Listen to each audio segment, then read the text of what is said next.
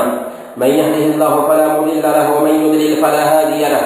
وأشهد أن لا إله إلا الله وأشهد أن محمدا عبده ورسوله. فإن خير الحديث كتاب الله وخير الهدي هدي محمد صلى الله عليه وسلم وشر الأمور محدثاتها وكل محدثة بدعة وكل بدعة ضلالة وكل ضلالة في النار. فأعوذ بالله السميع العليم من الشيطان الرجيم. بسم الله الرحمن الرحيم. إن الله وملائكته يصلون على النبي يا أيها الذين آمنوا صلوا عليه وسلموا تسليما. اللهم صل وسلم وبارك على محمد وعلى آل محمد كما باركت على إبراهيم وعلى آل إبراهيم إنك حميد مجيد. وارض اللهم عن الخلفاء الراشدين أبي بكر وعمر وعثمان وعلي وعن سائر الصحابة أجمعين. اللهم أمطر شعائب رضوانك على جميع المؤمنين والمؤمنات والمسلمين والمسلمات الأحياء منهم والأموات. اللهم أجرنا من النار، اللهم أجرنا من النار، اللهم أجرنا من النار ولا تجعلنا من حطب النار فإنها بئس المثوى وبئس القرار. عباد الله رحمكم الله، إن الله يأمر بالعدل والإحسان وإيتاء ذي القربى وينهى عن الفحشاء والمنكر والبغي يعظكم لعلكم تذكرون. واذكروا الله يذكركم وادعوه يستجب لكم ولذكر الله أكبر والله يعلم ما تصنعون.